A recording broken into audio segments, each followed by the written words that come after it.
rumores de guerra, parece que se acerca el momento que tú has profetizado hace mucho, incluso en México. Eh, ¿Qué es, cómo se siente Israel? ¿Qué es lo que le espera a Israel en las próximas horas o días después de estas amenazas de Hamas y Hezbollah? Mira, primero que ante todo hay algo interesante y es que, a diferencia de otras veces que en Israel se decía que Irán, cuando amenaza, es simplemente una amenaza y que no hay que creerle demasiado porque muchas veces amenazaban y quedaba en la nada. Yo creo que el israelí hoy se lo toma muy en serio y cree que las amenazas, eh, en este caso, se van a concretar. La gran pregunta es cómo lo van a hacer, porque yo no soy de los que creen que Irán va a repetir el mismo patrón de conducta del último atentado en abril, y es lanzarnos 65 toneladas de explosivos a sabiendas que Israel lo podía derribar junto a sus aliados.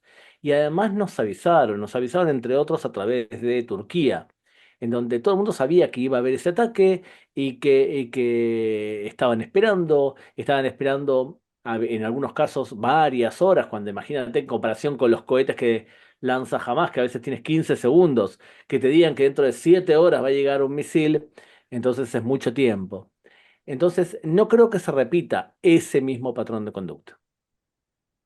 Entonces, ¿cómo va a ser, según tú? La verdad es que no sé. O sea, porque podría ser que el ataque sea a través de intereses israelíes o intereses judíos en la diáspora.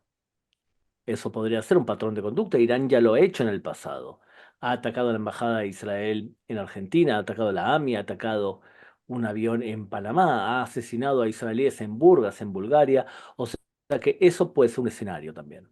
Otro escenario es que realmente Hezbollah dispare 5.000, 6.000 cohetes en una sola jornada y que tengamos que refugiarnos en los Miklatim, en los refugios antibombas, durante varias horas, hasta que por lo menos Israel pueda responder de manera suficiente para poder eliminar la capacidad bélica de Irán o reducir esa capacidad bélica. O sea, siempre las primeras horas, Hezbollah o Hamas disparan mucho de lo que tienen o demuestran una buena capacidad misilística, hasta que Israel les destruye esos cohetes en tierra. Eso va a depender de cuán buena haya sido la tarea de los servicios de inteligencia para poder indicar en dónde estaban cada una de las armas. De todas formas, cuesta creer de qué forma Irán puede provocar un daño que supere las medidas defensivas de Israel de forma consistente. Vuelvo a repetir, cuesta creer. Porque si repetimos lo que pasó en abril, y vemos lo que pasó en abril. Fíjate que sí, Irán disparó e Israel reaccionó con una contundencia bélica importante. La pregunta es, ¿te acuerdas que Israel respondió? ¿Que Israel sí hizo un ataque en represalia por ese disparo? Ahora, ¿tú podrías decirme qué fue exactamente lo que Israel destruyó en ese ataque? Exactamente, pues Nadie lo sabe, May. no, no Nadie lo sabemos. sabe. Y nadie lo sabe porque Israel estaba muy interesada en que Irán no sea humillada a ojos de sus pares, porque eso le iba a obligar a responder. E Irán tampoco estaba interesada en explicar cuánto daño le hicieron, porque eso también provocaría que Irán tenga que responder. O sea que los dos estábamos interesados en que nadie se entere cuánto daño le hicimos.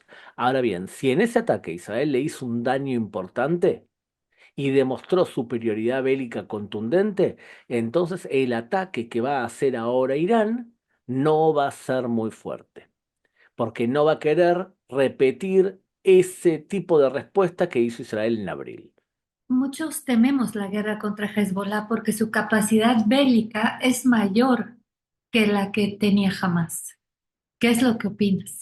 Mira, tiene su claroscuros esa afirmación. Por el punto de vista bélico frío, estamos hablando de jamás 30.000 cohetes frente a 200.000 cohetes y parte de ellos misiles que tiene Hezbollah.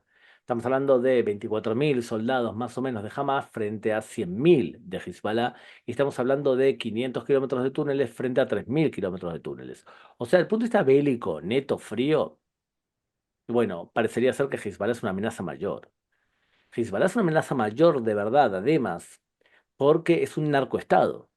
Hoy, Líbano y Siria son narcoestados que fabrican, producen y venden, incluso en América Latina, sus drogas, por ejemplo, Captagón en América Latina. Entonces, estamos hablando de un poder económico y un poder que domina todo un país y que es la niña de los ojos de Irán. Por otro lado, Hamas secuestró israelíes. Entonces, es mucho más complicado combatir en un lugar tan denso como la Franja de Gaza, en donde hay secuestrados israelíes. Por eso te digo, tiene sus claroscuros. Y además, los palestinos despiertan en el antisemita promedio, en el woke promedio y en la extrema izquierda un amor y una simpatía que Hezbollah no siempre despierta. Por eso te digo, tiene sus claroscuros. Desde el punto de vista bélico, es mucho más fácil pelear y combatir contra Hezbollah porque estamos hablando de un terreno más abierto y porque dentro del Líbano tenemos dos fuerzas de oposición a Hezbollah que no quieren que Hezbollah lleve al Líbano a la guerra. Y son los cristianos maronitas en descenso y son también los musulmanes sunitas. Los dos no quieren que Hezbollah los lleve a la guerra. Evidentemente, si Israel va a responder contra Hezbollah atacando también, y me gustaría que así fuese, lugares estratégicos del Líbano para demostrarle al Líbano que no pueden ellos eximirse de la responsabilidad de ver que Hezbollah ataca desde el Líbano, desde un país hacia un país enemigo. Entonces yo creo que desde el punto de vista bélico tiene muchas cosas favorables para Israel combatir contra Hezbollah. Desde el punto de vista mediático puede ser que Hezbollah tenga menos apoyo que los palestinos de la Franja de Gaza, desde el punto de vista bélico también, es más fácil combatir cuando no tenés rehenes secuestrados de por medio, y además es más fácil cuando parte de la población israelí no está viviendo en sus casas, buena parte ni siquiera está en el norte. Entonces los primeros días de cohetes van a tener que disparar mucho más lejos para afectar a la población israelí importante que está en el centro del país. Y ahora tenemos una población esperando a ver el ataque. ¿Cómo se siente eso en Israel? Es un problema porque, por un lado, lo que tenemos es que si le preguntas a la población de israelí promedio, es probable que ellos te digan, preferimos combatir contra Hezbollah hoy y no dentro de 3 años, cuando Hezbollah sea mucho más potente. Por otro lado, creo yo que si tú te guías por los medios de comunicación de Israel, puedes llegar a confundirte. Y puedes llegar a pensar que toda la población está cansada de la guerra quizás con la Franja de Gaza, con el Hamas, y que hay una necesidad imperiosa de una negociación incluso con Hamas. Yo creo que no es una realidad que sentimos la población en general. La población en general considera que es bueno seguir combatiendo contra el Hamas, que es importante derrocar del poder y debilitar su capacidad misilística. Y también creo que buena parte de los israelíes pensamos que es el momento de pelear contra Hezbollah ahora y no después.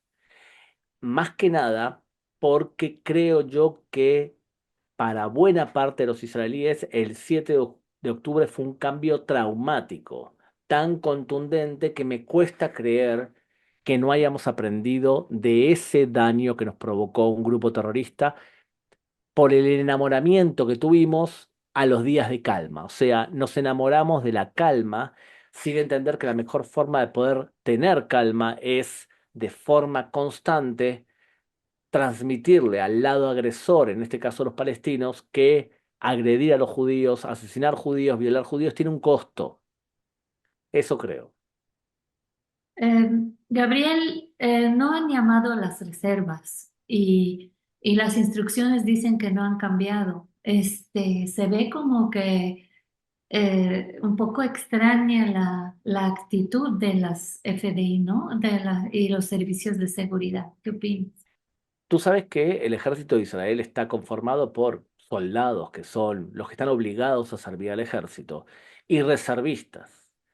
Muy bien, hay muchos grupos de reservistas que sí les informaron y los han entrenado para algún tipo de operación.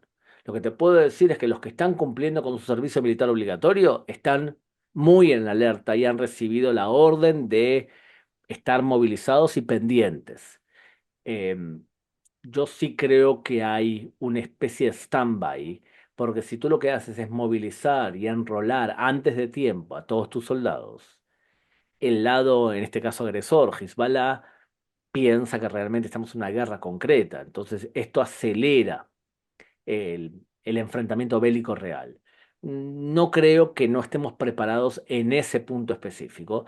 Evidentemente, vamos a ver si estábamos preparados realmente, si cuando comienza la guerra demostramos que había un banco de datos de objetivos de Hezbollah realmente sustancial y si los soldados israelíes saben cómo pelear contra un grupo que también se va a esconder en túneles. Gabriel, en el último mes Israel eliminó a jefes militares de Hezbollah y Hamas y al líder de este último, además de asestar un durísimo golpe a los hutíes. ¿Por qué estos actos se dieron hasta estas últimas semanas cuando estamos en el marco de los 300 días desde el 7 de octubre? Es una pregunta complicada porque parecería ser que hasta ahora lo que había ocurrido era que Israel pegaba y concentraba todo su poder militar, especialmente de forma cuidadosa pero constante contra Hamas. Y dejábamos que los hutíes nos disparen cada tanto, dejábamos que Hezbollah nos disparase 40, 50 cohetes por día, y dejábamos una cantidad de cosas, como por ejemplo permitir que un tío como Ismail Haniyeh deambule por el mundo sin que Israel lo ataque. Puede ser que después de haber debilitado a Hamas de la forma que Israel lo hizo desde el punto de vista militar, por más que no se haya terminado la guerra, pero sí que Israel haya debilitado a Hamas como lo hizo, puede ser que ahora el gobierno de Israel haya decidido, para mantener el nivel de amedrentación, empezar a cerrar cuentas con un montón. O sea que puede ser que para mantenerse en el Medio Oriente con una imagen de poder militar, tenés que demostrar ahora que ya hiciste el trabajo más duro contra Hamas, empezar a explicarle a los hutíes que agredir a Israel tiene un costo sustancial y también contra Hezbollah. Yo creo que lo que Israel hizo contra Hezbollah fue intentar todo el tiempo llevar a Hezbollah a una respuesta de Hezbollah, cosa de que hay un enfrentamiento abierto. Y lo que hizo Israel fue asesinar selectivamente a 300 de sus líderes. ¿Con qué objetivo? Que respondan. Hezbollah no respondió. Y no respondió, creo yo, porque entienden que el vecino se volvió loco y que esta vez Israel no va a tener ningún tipo de, De de opción reparo. que no sea atacar. Lo que pasa es que el ataque con la cancha de fútbol, donde asesinaron a 12 niños drusos, es algo que es un game changer. Entonces, en ese sentido, puede ser que Israel haya decidido esta vez, bueno, ahora empezamos nosotros a responderle a Hezbollah y a ubicar a Hezbollah en el lugar. Y lo mismo con Ismail Haniyeh. Ahora, como nosotros no sabemos exactamente cómo fue que se produjo la operación en Irán, sí, en las últimas horas escuchamos que explican que bombas fueron colocadas en el lugar de veraneo en donde Irán recibe a sus invitados de honor y por lo tanto, como Ismail Haniyeh estaba en ese lugar, decidieron hacer explotar la bomba cuando querían conveniente. Si eso es así, no demuestra una tecnología superior, sino que demuestra una astucia para colocar la bomba muchas semanas antes. ¿Verdad? Pero si Israel no fue que lo mató de esa manera, y lo que hizo fue utilizar, por ejemplo, una bomba que Irán no puede evitar, entonces realmente los iraníes van a analizar esto como, bueno, mataron a Anía, pero con el mismo poder tecnológico pueden eliminar a cualquiera de la Guardia Revolucionaria y pueden eliminar a Ali Khamenei. Entonces, como no sabemos exactamente todos estos detalles, no sabemos hasta qué punto Irán está amedrentada y no sabemos hasta qué punto Hezbollah está dispuesta a salir a una guerra total. Según mi forma de pensar, Israel sí está dispuesta a una guerra muy contundente contra Hezbollah porque entendemos que los pobladores israelíes no van a poder volver a sus casas cuando 90.000, 100.000 pobladores israelíes están desalojados. No creo que el gobierno de Israel les pueda pedir que vuelvan a sabiendas que del otro lado de la frontera está el poder militar que Hezbollah demuestra. Gabriel, ¿es posible que se desate una guerra en Medio Oriente o crees que los ataques y contraataques serán limitados? Yo creo que es posible una guerra bastante dura contra Hezbollah, más dura que la del 2006. Me cuesta creer que Irán intervenga de forma total, porque creo yo realmente que es un tigre de papel desde el punto de vista militar. Y también creo que no tiene la capacidad económica para mantener un enfrentamiento real contra Israel. Y si tú fueses iraní y ves que hay un gobierno en Estados Unidos tan complaciente con los chiitas y con la expansión iraní, y es probable que no quieras enfrentarte a él, o por lo menos no quieras hacerlo porque va a venir Donald Trump si triunfa las elecciones y el mazazo va a ser más grande contra los intereses de Irán. Entonces yo creo que Irán no se va a meter. Por más que considero que sería una buena alternativa para Israel tener un enfrentamiento más contundente contra Irán para demostrarle a Irán que su expansión y su retórica y su verboraje y su estrategia de los proxies, significa de alentar a todo tipo de grupos radicales para que nos ataquen, es una estrategia que fracasó y que también tiene un costo. Porque para lo que vimos es que alentaban a Hezbollah, pero Irán no pagaba ningún costo. Alentaban a Hamas, no pagaban ningún costo. Armaban a los hutíes y no pagaban ningún costo. Ese tipo de regla debería cambiar a favor de Israel. Pero para poder cambiar hay que hacerles pagar a los iraníes un precio que por ahora Israel no ha hecho. ¿Qué implicaciones ha dejado para Hezbollah la eliminación de Shukr y la de Haniyeh para Hamas? Yo creo que es una forma de demostrar que eres creíble. Cuando en el año 1972, Septiembre Negro asesinó a 11 deportistas israelíes, Golda Meir ordenó al Mossad matar a todos los responsables. Netanyahu, el 7 de octubre, ordenó también, y lo dijo en público, vamos a cerrar cuentas con todos los responsables del atentado del 7 de octubre. Creo yo que esto es una muestra de esa estrategia, pero también creo, May, y esto es importante, que si tú quieres realmente que te crean en el Medio Oriente, Israel a partir de ahora, del 7 de octubre en adelante, tiene que, en toda oportunidad que pueda, eliminar a los dirigentes y a los líderes terroristas de Hamas, de la Yihad Islámica, de los hutíes. O sea, debe hacerlo de forma constante, porque la política de Israel por ahora fue, no matemos a estos líderes porque nos pueden responder con una lluvia de cohetes y nosotros que nos enamoramos del silencio y nos enamoramos de la calma, entonces no queremos romper esa calma. Quizás después del 7 de octubre, generales israelíes entiendan que esa doctrina no funcionó. Sí funcionó durante un tiempo, pero ahora ya no funciona. Ahora para conseguir calma tenés que golpear de forma constante a quienes intentan romper esa calma. ¿Están en peligro las negociaciones para un acuerdo que pueda liberar a los rehenes con Gaza? ¿Estás preocupada? Sí. Yo también, porque además tengo a mi hija en el ejército y tengo a mi hijo que va a enrolarse en el ejército. O sea que sí, estoy preocupado. Tengo mucha fe, menos en los políticos, menos en los líderes militares. No tengo fe casi en la prensa israelí. Tengo poca fe en algunas manifestaciones que ves en Kaplan y demás. Me parece que ellos han sido parte del problema. Pero sí tengo mucha fe en El el soldado problema. israelí. Sí, Ajá. sí, claro, claro. Eh, Cuando alguien de los manifestantes decía que no se va a enrolar en el ejército, porque él considera que la reforma judicial es el fin de la democracia, cosa que es una pavada total. Bueno, este tipo de frases sí fueron escuchadas por Hamas y transmitía debilidad. Por lo tanto, grupos como Ahim Laneshek son parte del problema, son parte de la concepción y son parte de los que deberían rendir cuentas como personas que instigaron el atentado del 7 de octubre.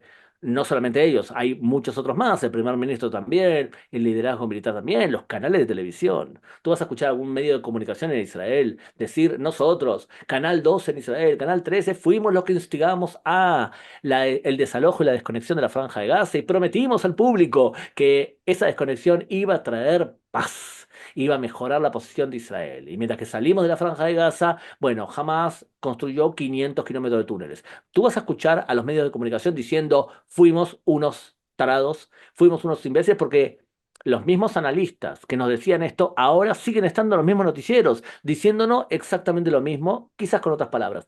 ¿Es que acaso la justicia israelí va a ir y va a asumir que las sentencias judiciales, que eran endebles y débiles contra los palestinos, fueron interpretadas como debilidad?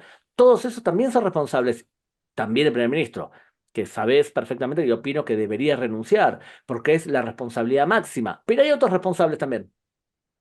Hay otros responsables. Te nombré algunos cuantos. Ahora, a pesar de todo lo que acabamos de decir ahora, yo confío profundamente en el soldado israelí y en el ciudadano israelí. Confío totalmente que nuestra capacidad y nuestro poder de resiliencia no es muy común en la historia de la humanidad. Y por lo tanto, sí considero que el soldado israelí va a luchar porque realmente está convencido que es bueno defender a tu país y si es necesario, muchos de ellos, si tengo que morir, morir por la patria, como decía Trumpeldor. Entonces, en algunos casos pienso que el soldado israelí está impulsando una estrategia militar más elevada que los líderes políticos o los líderes militares del país. Dicho esto, entonces, para que nuestro público más o menos vea los extremos. El ciudadano israelí que tiene a un familiar, a un hijo secuestrado, va a exigir que Israel haga todo de forma incondicional para que ellos regresen a sus casas y están en lo cierto. De los 115 rehenes, yo imagino que unos 50 deben estar vivos. Soy pesimista, como bien ya sabes. Entiendo que jamás exige a Israel cuatro cosas. Exige que Israel acepte que jamás siga gobernando la Franja de Gaza. Entiendo que jamás quiere que Israel deje de disparar. Entiendo que jamás entiende que Israel debería retirarse, por ejemplo, del paso de Filadelfia, para que jamás pueda rearmarse. Y pienso que jamás exige que liberemos a todos los presos en cárceles israelíes que son de Hamas o parecidos. Esas cuatro condiciones, creo yo, para el promedio del ciudadano israelí, son inaceptables.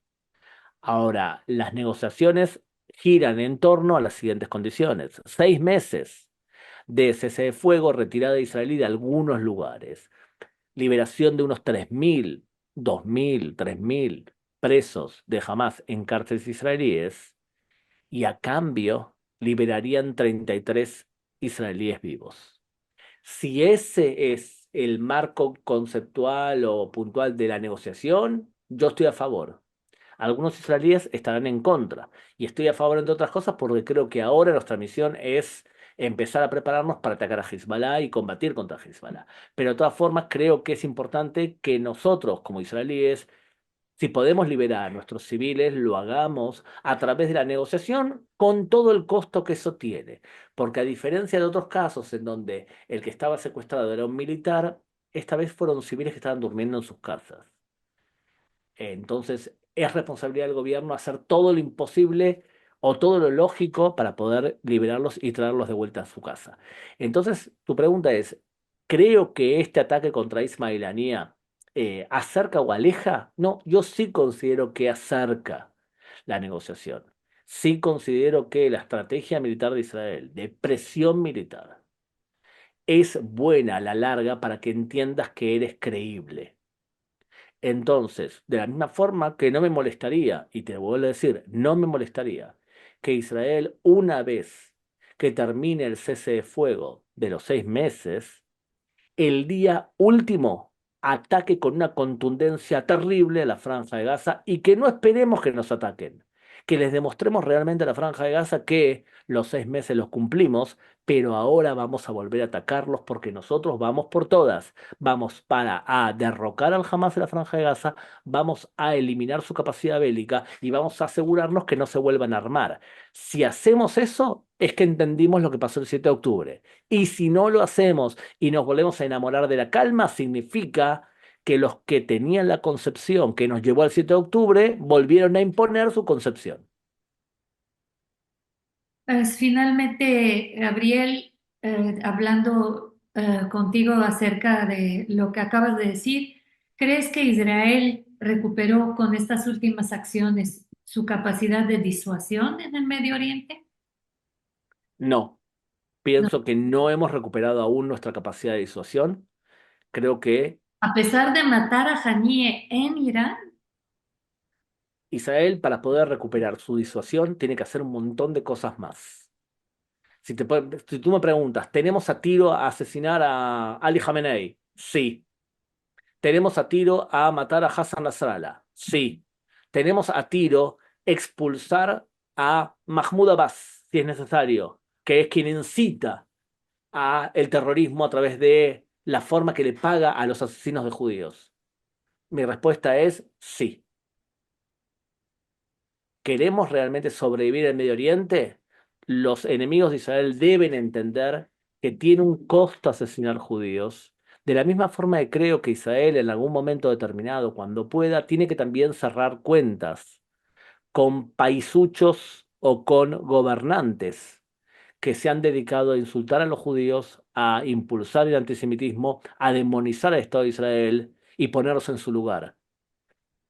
Un tío como Pedro Sánchez, que es una vergüenza para todo gobernante con dos dedos de frentes, que tiene un país en donde la prensa española manifiestamente demoniza a los judíos, en un país con la tradición antisemita que tiene España, bueno, debería ser colocada en el lugar que se merece, a pesar de que Israel tiene muchos amigos en España. Y los judíos tenemos muchos amigos en España. Lo cierto es que el tema del antisemitismo menor, el antisemitismo en España, no es un tema menor. España tiene una tradición antisemita muy fuerte. Un país como, por ejemplo, Turquía, Erdogan, que hace las declaraciones que tiene que hacer, debería Israel y otros países impulsar que lo expulsen de la OTAN. Gustavo Petro, un terrorista que ha tenido pasado terrorista, que el hombre impulsa el terrorismo, que no tiene nada que ver con su pueblo, el pueblo colombiano no es Gustavo Petro. A un tío como Gustavo Petro hay que hacer el hazmerreír de él. Hay que realmente mostrar su degradación, su bajeza moral. Ese tipo debe ser colocado en el lugar donde se merece. Es un chiste. Es un chiste. A ver, usted que está viendo esta entrevista, ¿usted le gustaría tener a Gustavo Petro como su presidente?